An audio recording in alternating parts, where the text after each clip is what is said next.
The teachings of Ajahn Chah. Making the heart good one. These days people are going all over the place looking for merit too. And they always seem to stop over in Wat Pah Pong. If they don't stop over on the way, they stop over on the return journey. Wat Pah Pong has become a stopover point.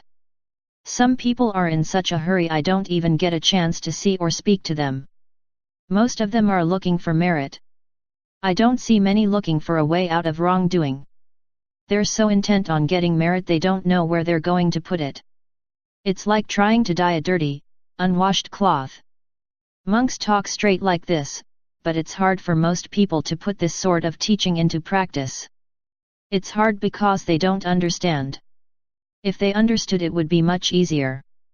Suppose there was a hole, and there was something at the bottom of it. Now anyone who put their hand into the hole and didn't reach the bottom would say the hole was too deep. Out of 100 or 1,000 people putting their hands down that hole, they'd all say the hole was too deep. Not one would say their arm was too short. There are so many people looking for merit. Sooner or later they'll have to start looking for a way out of wrongdoing. But not many people are interested in this. The teaching of the Buddha is so brief, but most people just pass it by, just like they pass through Wat Pah Pong. For most people that's what the Dhamma is, a stopover point. Only 3 lines, hardly anything to it, Sabapasa Akaranam, refraining from all wrongdoing. That's the teaching of all Buddhas. This is the heart of Buddhism. But people keep jumping over it, they don't want this one. The renunciation of all wrongdoing, great and small, from bodily, verbal, and mental actions, this is the teaching of the Buddhas. If we were to dye a piece of cloth we'd have to wash it first. But most people don't do that. Without looking at the cloth, they dip it into the dye straight away. If the cloth is dirty, dyeing it makes it come out even worse than before. Think about it. Dyeing a dirty old rag, would that look good? You see? This is how Buddhism teaches, but most people just pass it by. They just want to perform good works, but they don't want to give up wrongdoing. It's just like saying the hole is too deep. Everybody says the hole is too deep, nobody says their arm is too short. We have to come back to ourselves. With this teaching you have to take a step back and look at yourself. Sometimes they go looking for merit by the busload. Maybe they even argue on the bus, or they're drunk. Ask them where they're going and they say they're looking for merit. They want merit but they don't give up vice. They'll never find merit that way. This is how people are. You have to look closely, look at yourselves. The Buddha taught about having recollection and self-awareness in all situations. Wrongdoing arises in bodily, verbal, and mental actions. The source of all good, evil, will and harm lies with actions, speech, and thoughts. Did you bring your actions, speech, and thoughts with you today? Or have you left them at home? This is where you must look, right here. You don't have to look very far away. Look at your actions, speech, and thoughts. Look to see if your conduct is faulty or not. People don't really look at these things. Like the housewife washing the dishes with a scowl on her face. She's so intent on cleaning the dishes, she doesn't realize her own mind's dirty. Have you ever seen this? She only sees the dishes. She's looking too far away, isn't she? Some of you have probably experienced this, I'd say. This is where you have to look. People concentrate on cleaning the dishes but they let their minds go dirty. This is not good, they're forgetting themselves. Because they don't see themselves, people can commit all sorts of bad deeds. They don't look at their own minds. When people are going to do something bad they have to look around first to see if anyone is looking. Will my mother see me? Will my husband see me? Will my children see me? Will my wife see me? If there's no one watching then they go right ahead and do it. This is insulting themselves. They say no one is watching, so they quickly finish the job before anyone will see. And what about themselves? Aren't they a somebody? You see? Because they overlook themselves like this, people never find what is of real value, they don't find the Dhamma. If you look at yourselves you will see yourselves. Whenever you are about to do something bad, if you see yourself in time you can stop. If you want to do something worthwhile then look at your mind. If you know how to look at yourself then you'll know about right and wrong, harm and benefit, vice and virtue. These are the things we should know about. If I don't talk of these things you won't know about them. You have greed and delusion in the mind but don't know it. You won't know anything if you are always looking outside. This is the trouble with people not looking at themselves. Looking inwards you will see good and evil. Seeing goodness, we can take it to heart and practice accordingly. Giving up the bad, practicing the good, this is the heart of Buddhism. Sabapasa akaranam, not committing any wrongdoing, either through body, speech, or mind. That's the right practice, the teaching of the Buddhas. Now our cloth is clean. Then we have Kusalaspa Sampad, making the mind virtuous and skillful. If the mind is virtuous and skillful we don't have to take a bus all over the countryside looking for merit. Even sitting at home we can attain to merit. But most people just go looking for merit all over the countryside without giving up their vices. When they return home it's empty-handed they go, back to their old sour faces. There they are washing the dishes with a sour face, so intent on cleaning the dishes. This is where people don't look, they're far away from merit. We may know of these things, but we don't really know if we don't know within our own minds. Buddhism doesn't enter our heart. If our mind is good and virtuous it is happy. There's a smile in our heart. But most of us can hardly find time to smile, can we? We can only manage to smile when things go our way. Most people's happiness depends on having things go to their liking.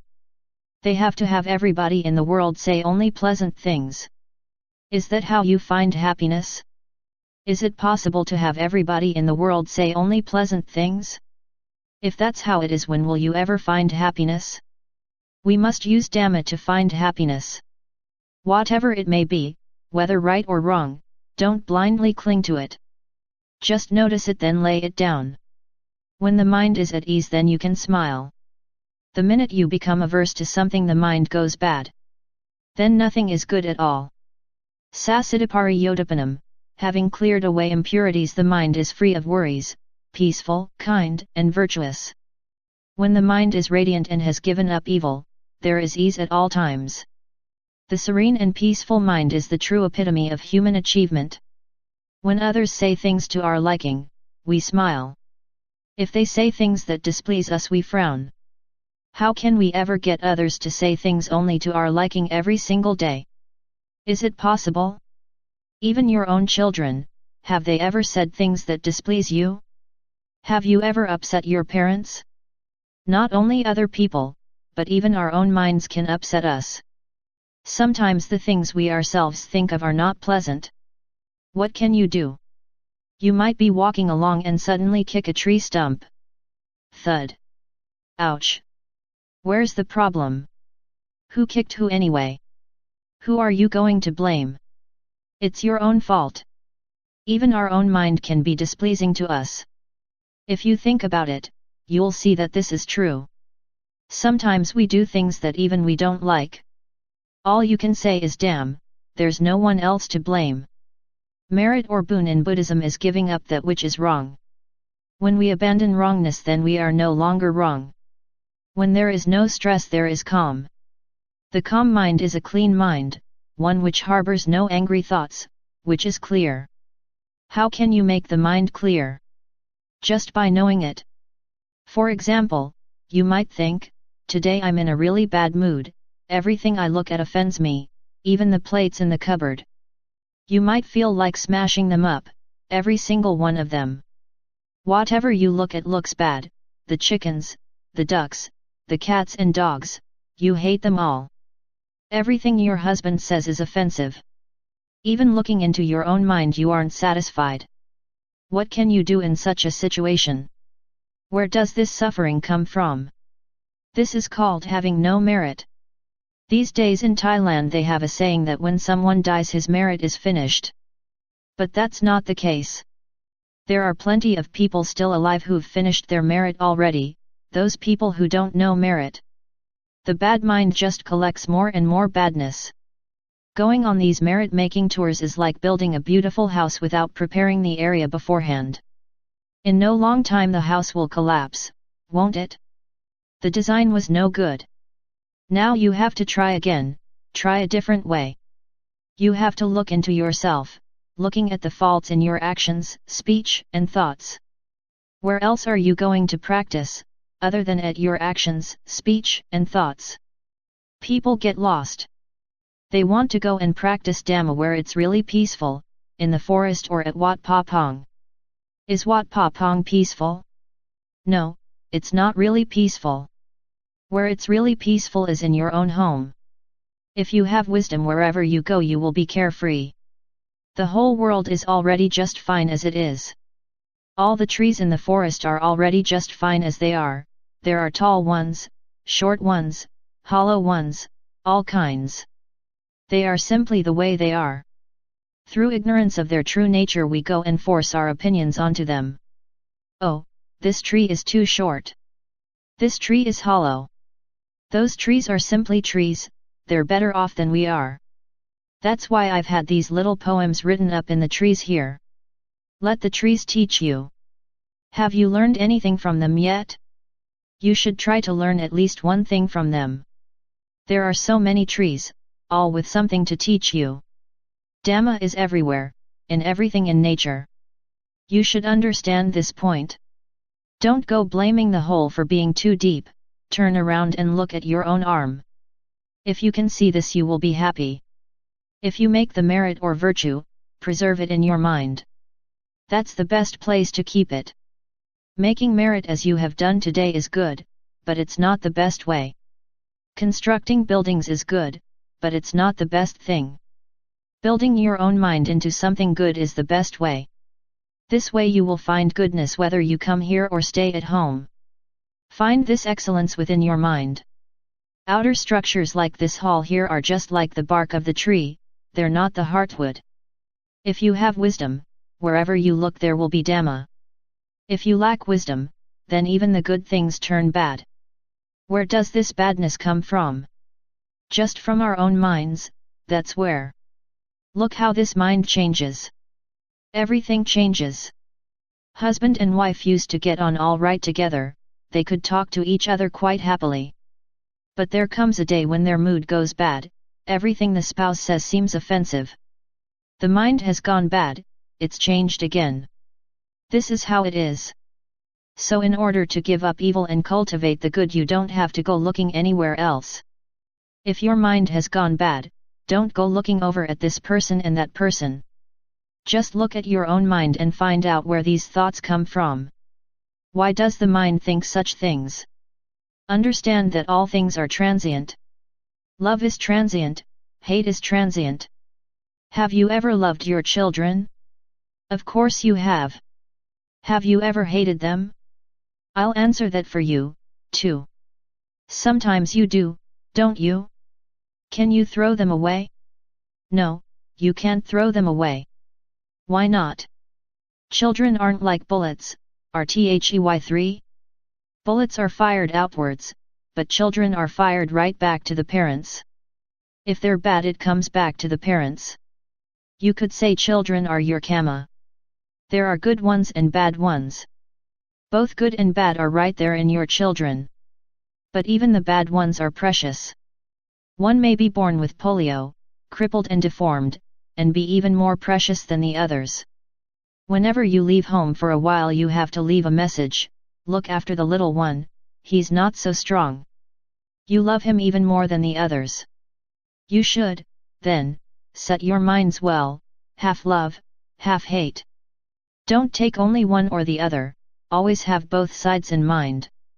Your children are your karma, they are appropriate to their owners. They are your karma, so you must take responsibility for them. If they really give you suffering, just remind yourself, it's my karma. If they please you, just remind yourself, it's my karma. Sometimes it gets so frustrating at home you must just want to run away. It gets so bad some people even contemplate hanging themselves. It's karma. We have to accept the fact. Avoid bad actions, then you will be able to see yourself more clearly. This is why contemplating things is so important. Usually when they practice meditation they use a meditation object, such as Buddha, Dhammamo or Sangho. But you can make it even shorter than this.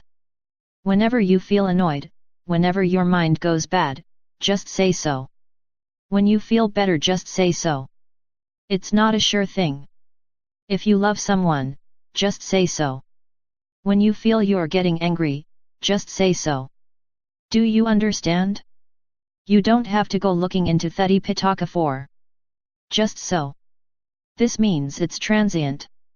Love is transient, hate is transient, good is transient, evil is transient. How could they be permanent? Where is there any permanence in them? You could say that they are permanent insofar as they are invariably impermanent. They are certain in this respect, they never become otherwise. 1 minute there's love, the next hate. That's how things are. In this sense they are permanent. That's why I say whenever love arises, just tell it so. It saves a lot of time.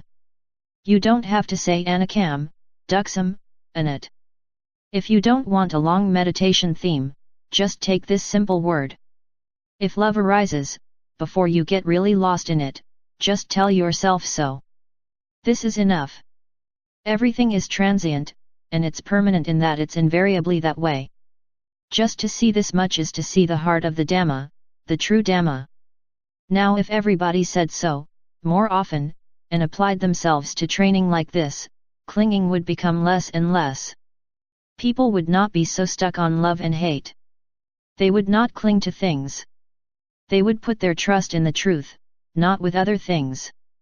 Just to know this much is enough. What else do you need to know? Having heard the teaching, you should try to remember it also. What should you remember? Meditate. Do you understand?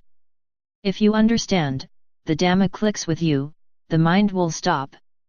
If there is anger in the mind, just so. And that's enough, it stops straight away. If you don't yet understand, then look deeply into the matter. If there is understanding, when anger arises in the mind you can just shut it off with so. It's impermanent. Today you have had a chance to record the Dhamma both inwardly and outwardly. Inwardly, the sound enters through the ears to be recorded in the mind.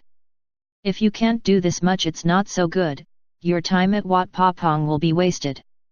Record it outwardly, and record it inwardly. This tape recorder here is not so important. The really important thing is the recorder in the mind. The tape recorder is perishable, but if the Dhamma really reaches the mind it's imperishable, it's there for good. And you don't have to waste money on batteries.